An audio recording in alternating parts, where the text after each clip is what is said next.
Hello everyone, welcome to economics and banking classes by Kirti Goyal. जो हमने business economics में course का टॉपिक स्टार्ट कर रखा था, वहाँ हमने कोर्स के सारी इंपॉर्टेंट टाइप्स को ऑलमोस्ट डिस्कस कर लिया था। तो जिन स्टूडेंट्स ने वो वीडियोस नहीं देखे हैं, आप उन्हें देख लीजिएगा। आज के इस वीडियो में हम रिवाइज करेंगे कोर्स से रिलेटेड जितने भी हमारे फॉर्मूलाज थे, और उसी के साथ हम अंडरस्टैंड करेंगे कि मार्जिनल कॉस्ट और एवरेज कॉस्ट का कर्व पहले डिक्रीज और फिर इंक्रीज क्यों होता है। तो चलिए वीडियो को स्टार्ट करने से पहले कुछ इन्फॉर्मेशन मेरे बारे में है। माई सेल्फ कीर्ति गोयल, और मैंने यूनिवर्सिटी ऑफ राजस्थान से डबल एम.कॉम किया है और 2 टाइम कॉमर्स से नेट क्वालिफाई किया है। तो चलिए हम फॉर्मूलाज को फटाफट से रिवाइज कर लेते हैं। टोटल कॉस्ट का फॉर्मूला होता है हमारा total variable cost plus total fix cost. और जीरो लेवल ऑफ आउटपुट की अगर हम बात करते हैं तो वहाँ पर क्या होती है, टोटल कॉस्ट फिक्स कॉस्ट के इक्वल हो जाती है, क्योंकि हमारी जो टोटल वेरिएबल कॉस्ट होती है वो क्या हो जाती है, ज़ीरो हो जाती है, राइट। तो टोटल फिक्स कॉस्ट जो होती है वो हमारी एवरेज लेवल ऑफ आउटपुट पर क्या रहती है, कांस्टेंट रहती है। ये हमने प्रीवियस वीडियोस में बहुत ही अच्छे से अंडरस्टैंड कर लिया था। हमारी एवरेज फिक्स कॉस्ट जो होती है वो हमारी क्या होती है, एवरेज फिक्स कॉस्ट होती है हमारी total fix cost divided by quantity, right. और एवरेज वेरिएबल कॉस्ट होती है हमारी total variable cost divided by quantity. और एवरेज कॉस्ट यानी कि टोटल एवरेज कॉस्ट का फॉर्मूला होता है हमारी total cost divided by quantity. और यहाँ पर हम एवरेज कॉस्ट को निकाल सकते हैं total average fix cost and average variable cost को ऐड कर भी, राइट। तो यहाँ पर हमारे इसके दो फॉर्मूलाज हो गए हैं हमारे पास में एवरेज कॉस्ट के। मार्जिनल कॉस्ट का फॉर्मूला होता है change in total cost divided by change in quantity, right. या फिर हम टोटल कॉस्ट में से n-1 यूनिट्स की क्वांटिटी को लेस कर भी, सपोज 4 यूनिट के लिए आपकी जो टोटल कॉस्ट है वो कितनी है, 500, और 5 यूनिट्स के लिए टोटल कॉस्ट आपकी हो जाती है 560। तो आप क्या करेंगे, 5 यूनिट की टोटल कॉस्ट में से यानी कि 560 में से 500 को लेस कर देंगे। ये क्या है, TCN है ये, और 5 जो है वो, और TCN-1 क्या है, वो है 4 हो जाएगा, राइट। तो इस तरीके से मैंने आपको एक एग्जांपल दिया है। तो ये हमारा हो जाता है मार्जिनल कॉस्ट का फॉर्मूला। तो चलिए हम अंडरस्टैंड कर लेते हैं हमारा सबसे इम्पॉर्टेंट क्वेश्चन की वाई डज MC कर्व और why does AC curve sloped U shape, right. तो यू शेप क्यों होते हैं, हमें नज़र आ रहा है MC कर्व जो है हमारा ये एक स्टिक की तरह है, एक टिक के साइन की तरह है, ये यू शेप्ड है। और ठीक इसी हमारा जो एवरेज कॉस्ट का कर्व है ये भी क्या है, यू शेप्ड है। तो चलिए हम अंडरस्टैंड कर लेते हैं इन्हें। तो इसका रीज़न जो होता है, सबसे बड़ा रीज़न क्या होता है इनके इस तरीके से यू शेप्ड होने का, law of variable proportion. This is very important and ये इसका बहुत ही मेजर रोल प्ले करता है कि हमारे जो कर्व होते हैं वो यू शेप्ड होते हैं, राइट। तो चलिए हम देख लेते हैं कि हमारा लॉ ऑफ वेरिएबल प्रपोर्शन क्या कहता है। लॉ ऑफ वेरिएबल प्रपोर्शन हमें रिलेशनशिप बताता है वेरिएबल यूनिट्स और फैक्टर की। जो वेरिएबल यूनिट्स होती है जो कि हम शॉर्ट टर्म के अंदर प्रोड्यूस कर रहे होते हैं, यानी कि हमारे लॉ ऑफ वेरिएबल प्रपोर्शन में हम फैक्टर की कुछ यूनिट्स को तो क्या मान लेते हैं, फिक्स मान लेते हैं, क्योंकि शॉर्ट टर्म में कुछ यूनिट फिक्स होती हैं और कुछ वेरिएबल होती हैं। तो यहाँ पर भी हम यही करते हैं, फिक्स यूनिट को हम इंक्रीज़ नहीं करते हैं और वेरिएबल यूनिट्स को हम इंक्रीज़ कर अपना प्रोडक्शन इंक्रीज़ करने की कोशिश करते हैं यहाँ पर, राइट।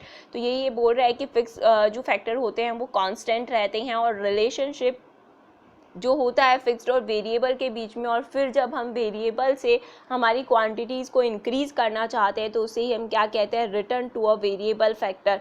इसका एक और नाम है ये कि return to a variable factor भी हम इसे कह देते हैं। यहाँ पर 3 स्टेजेस होती है। फर्स्ट स्टेज क्या होती है, यहाँ पर हमें वेरिएबल फैक्टर गिवन है और यहाँ पर हमें प्रोडक्ट की क्वांटिटीज़ गिवन है, ये Q है, राइट। तो यहाँ पर हमें वेरिएबल फैक्टर गिवन है। वेरिएबल फैक्टर की यूनिट्स को हमने जैसे जैसे इंक्रीज़ किया, एक लेवल तक ये क्या हुई, बढ़ने लगी। फिर एक लेवल के बाद ये बढ़ तो रही है पर धीरे धीरे बढ़ रही है, और फिर एक पॉइंट के बाद, इस पॉइंट के बाद में ये क्या होने लग गई है, हमारी क्वांटिटीज़ जो प्रोडक्शन की क्वांटिटीज़ है वो लेबर हम इंक्रीज़ कर रहे हैं उसी के अकॉर्डिंग डिक्रीज़ होती जा रही है हमारी क्वांटिटीज़, राइट। तो यही हमारा लॉ ऑफ वेरिएबल प्रपोर्शन है। ये अपने आप को 3 स्टेजेस के अंदर डिफाइन करता है कि फर्स्ट स्टेज क्या होती है, जहाँ पर आपने वेरिएबल फैक्टर्स को जैसे ही इंक्रीज़ करना स्टार्ट किया, प्रोडक्शन बहुत ही स्पीड से इंक्रीज़ होता है। सेकेंड स्टेज के अंदर जैसे ही आपने वेरिएबल फैक्टर को और इंक्रीज़ किया तो आपका प्रोडक्शन इंक्रीज़ तो होता है, क्वांटिटीज़ आउटपुट इंक्रीज़ तो होते हैं, लेकिन पहले से उनकी स्पीड इंक्रीज़ होने की धीरे हो जाती है। और फिर इस पॉइंट के बाद भी अगर आप उसे इंक्रीज़ करते हैं तो क्या होता है कि आपके जो आउटपुट होता है, क्वांटिटी होती है, वो डिक्रीज़ ही होने लग जाती है। तो इसे हम एक एग्जांपल के थ्रू और अच्छे से अंडरस्टैंड कर लेते हैं। यहाँ पर हमें फिक्स फैक्टर गिवन है, हम फिक्स फैक्टर और वेरिएबल फैक्टर को स्टडी करते हैं, एक दूसरे के रिलेशन को, और इसे ही हम क्या कहते हैं, लॉ ऑफ वेरिएबल प्रपोर्शन कहते हैं। तो हमने फिक्स फैक्टर को फिक्स ही ले लिया है, वेरिएबल फैक्टर में हमने क्या लिया है, लेबर ली है, और फिक्स फैक्टर में हमने क्या लिया है, लैंड लिया है।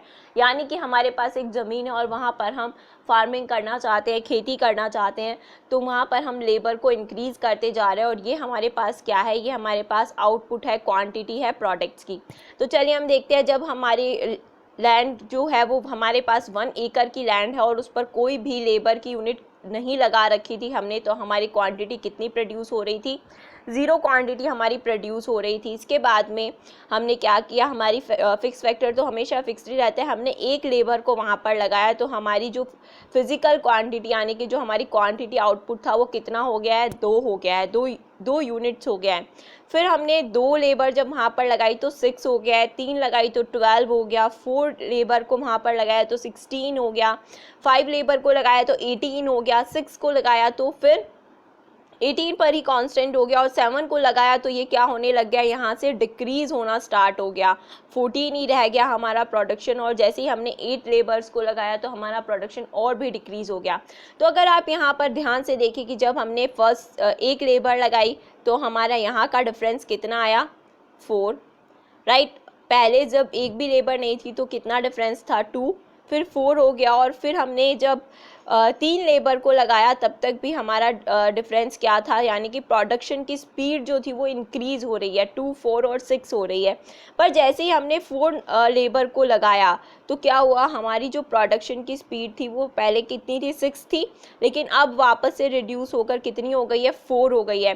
तो ये जो 2, 4 और 6 वाला जो ये फेज़ है, यही फेज़ क्या कहलाता है, हमारा स्टेज 1 कहलाता है, जहाँ पर वेरिएबल फैक्टर को बढ़ाने से हमारा प्रोडक्शन स्पीड से इंक्रीज़ हो रहा है।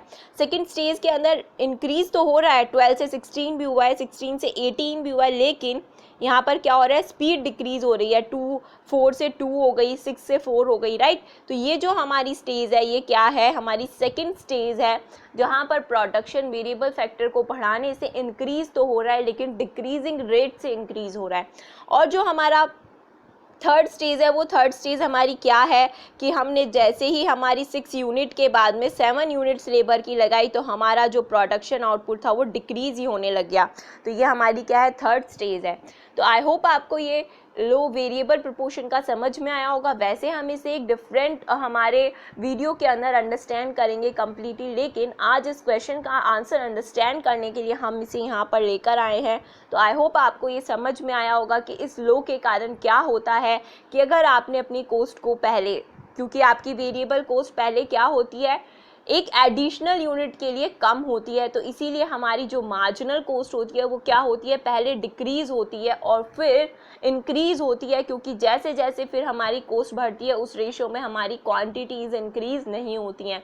तो इसीलिए क्या होता है, मार्जिनल कॉस्ट पहले कम होती है और फिर इंक्रीज़ होने लग जाती है, राइट। और इसके अलावा कुछ और रीजंस भी हैं हमारे पास में मार्जिनल कॉस्ट के डिक्रीज़ होने के, तो उन्हें भी हम अंडरस्टैंड कर लेते हैं कि हमारे पास जो रॉ मटेरियल होता है इसकी अवेलेबिलिटी जो होती है वो भी मार्जिनल कॉस्ट को डिक्रीज़ करती है। आपने अगर कोई बिज़नेस स्टार्ट कर रहा है और आपका बिज़नेस नया नया है तो आप वहाँ पर क्या करेंगे कि आपके पास रॉ मटेरियल का प्रॉपर स्टॉक होगा, तो वहाँ पर आपकी मार्जिनल कॉस्ट क्या होगी, डिक्रीज़ होगी। इसके बाद में आप न्यू मशीनरी अगर बिज़नेस में स्टार्ट किया है तो न्यू मशीनरी लगाएंगे, तो जब मशीन नई होती है तो उसकी कैपेसिटी अच्छी होती है, उससे आउटपुट्स अच्छे मिलते हैं, रिजल्ट्स अच्छे मिलते हैं, तो वहाँ पर इसका फ़ायदा होगा और मार्जिनल कॉस्ट क्या होगी, डिक्रीज़ होगी। इसके बाद में हम बात करते हैं कि आप क्या करेंगे, वर्क का स्पेशलाइजेशन करेंगे, डिवीज़न ऑफ वर्क करेंगे, जो कि हमने एडम स्मिथ की थ्योरी के अंदर भी पढ़ा है, राइट। तो वहाँ पर भी उन्होंने बताया कि अगर स्पेशलाइजेशन ऑफ वर्क होता है, डिवीज़न ऑफ वर्क होता है, प्रॉपर तरीके से डिवाइड किया जाता है, वर्क को स्पेशलाइज किया जाता है, तो वहाँ पर हमारी कॉस्ट जो होती है वो कम आती है, प्रोडक्शन ज़्यादा होती है, राइट। तो हमें यहाँ पर ये समझ में आ गया कि हमारी मार्जिनल कॉस्ट इन फैक्टर्स के कारण भी डिक्रीज होती है। अब हमारे पास रीज़न है कि मार्जिनल कॉस्ट इंक्रीज क्यों होती है। तो स्कैरसिटी ऑफ रिसोर्सेज के हमारे रिसोर्सेज कम होते हैं हमारे पास में, तो हमारी मार्जिनल कॉस्ट क्या होती है, इंक्रीज हो जाती है। ठीक, इसी के बाद में आउटडेटेड टेक्नोलॉजी होती है हमारे पास में, कुछ ऐसे इक्विपमेंट्स होते हैं जो कि आउटडेटेड हो जाते हैं, हमारी मशीनरी आउटडेटेड हो जाती है, तब भी हमारी मार्जिनल कॉस्ट क्या हो जाती है, इंक्रीज हो जाती है, क्योंकि वन मोर एडिशनल यूनिट के लिए हमें ज़्यादा खर्च करना पड़ता है। इसी के साथ साथ हम बात करते हैं कि हमारे फिक्स रिसोर्सेज, सपोज आपके पास में लैंड, जो कि अभी हमने एग्जांपल लिया, आपके पास 1 एकड़ ही लैंड था, अब आप उसके ऊपर 10 लोग, 20 लोग, 25 लोगों को भी लगाएंगे तो भी उस लैंड की जितनी कैपेसिटी है वहाँ पर खेती तो उतनी ही हो पाएगी। तो वो जो फैक्टर है वो भी हमारी मार्जिनल कॉस्ट को क्या कर देता है, इंक्रीज कर देता है, राइट। तो आई होप आपको ये पॉइंट अच्छे से समझ में आया होगा। तो चलिए हम एक ग्राफ्स को अंडरस्टैंड कर लेते हैं हमारे ग्राफ को। हमारे एवरेज कोस्ट के कर्व, एवरेज वेरिएबल कोस्ट और मार्जिनल कोस्ट के जो हमारे कर्व होते हैं, इनके अंदर जो इनका कोई कर्व ऊपर होता है, कोई नीचे होता है, तो ये इनके रीजंस को हम अंडरस्टैंड कर लेते हैं। यहाँ पर हमें नज़र आ रहा है ये हमारा एवरेज कोस्ट का कर्व है और ये हमारा मार्जिनल कोस्ट का कर्व है। तो हम देख रहे हैं एवरेज कोस्ट का कर्व यहाँ से स्टार्ट हो रहा है और कुछ इस तरीके से ये पूरा हो रहा है, और हमारा मार्जिनल कोस्ट का कर्व जो है वो यहाँ से स्टार्ट हो रहा है और कुछ इस तरीके से ऊपर आ रहा है। तो हमारा जो मार्जिनल कोस्ट का कर्व है ये यहाँ पर नीचे से स्टार्ट क्यों हो रहा है और एवरेज कोस्ट का कर्व ऊपर से स्टार्ट क्यों हो रहा है।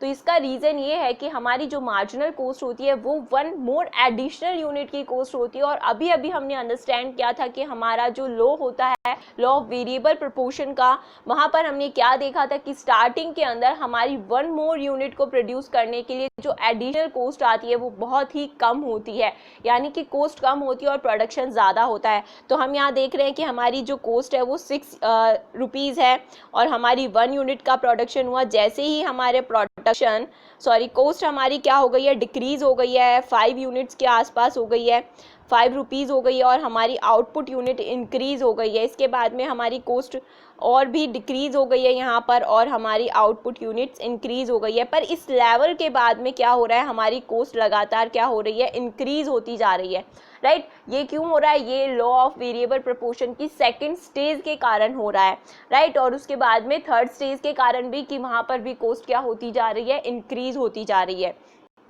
तो इसका यही रीज़न है। और हमारी एवरेज कोस्ट जो होती है वो टोटल कोस्ट का एवरेज होती है, तो वो इसीलिए ज़्यादा होती है और एक पॉइंट के ऊपर ये दोनों जहाँ पर मिल रही होती हैं, इसके बाद में हमारी मार्जिनल कोस्ट बहुत ही स्पीड से इंक्रीज़ होती है और हमारी एवरेज कोस्ट भी वापस से इंक्रीज़ होना स्टार्ट कर देती है, राइट।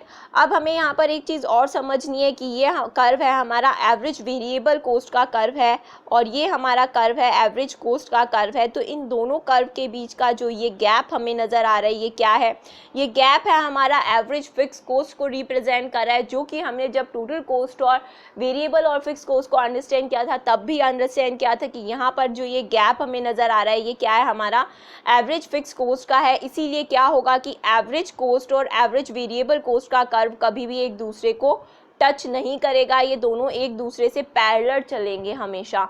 कुछ दूरी इनके बीच में हमेशा रहेगी और वो जो कुछ दूरी होगी वो किसे रिप्रेजेंट करेगी, एवरेज वेरिएबल कोस्ट को रिप्रेजेंट करेगी।